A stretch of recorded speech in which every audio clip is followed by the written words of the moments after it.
At 1 minute past midnight, when all the good little authoritarians are tucked snugly into bed, Donald Trump logged into his failing social media app and cracked a case wide open. A genuine mystery, a scandal.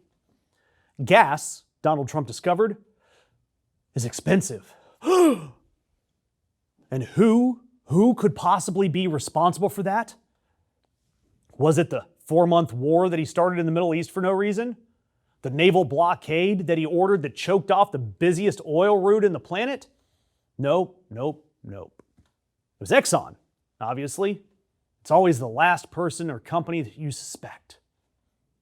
And he sent this theory out at the hour that most people are asleep. And he said that the big oil companies are not dropping their price at the pump. Consumers are being gouged. And I have instructed the DOJ to immediately start looking into this. Gas prices better start going down a lot faster than what I'm seeing. Strange, huh? Now, I want to do something that Donald Trump refuses to do, which is connect two related events that happened in the same calendar year. We started the year with gas around $2.76 a gallon back in January. Then Donald Trump attacked Iran, allegedly to distract from the Epstein files, and launched this 4-month war that we won since March 9th. Donald Trump shut down the Strait of Hormuz, where anywhere from a fifth to a third of the world's seaborne oil moves. And shockingly, when you set the global oil supply on fire, the price of oil goes up. Pumps hit $4.50 a gallon. Donald Trump did that. That was him. That was a direct, predictable consequence of his own war. So now he's scrambling to wind down that war before the midterms.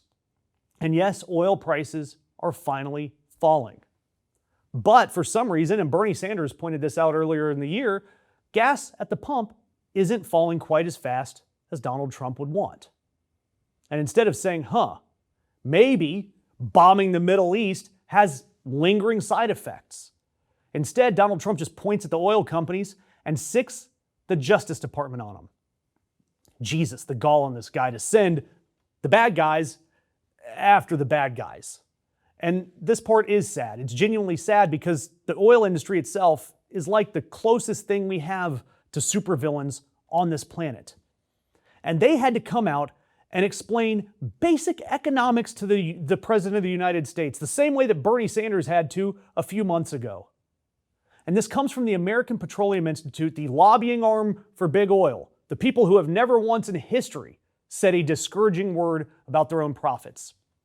And they gently pointed out to Donald Trump that pump prices don't move at the same rate crude oil does, especially when there is a global disruption that is still ongoing. The supply and the refining, all of that is messed up because of Donald Trump's actions. When the oil lobby seems like the calm, reasonable adult in the conversation, what does that say about the President of the United States? Economists, by the way, they do have a name for this. They call it rockets and feathers. When crude spikes, pump prices shoot up like a rocket.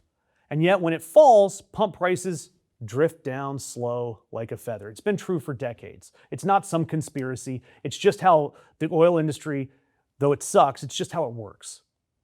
But for Donald Trump, admitting that means admitting that the spike was a rocket, and that rocket was launched by his war. But the sad part about all of this, there is one man on this planet, one man, that could actually affect oil prices right now.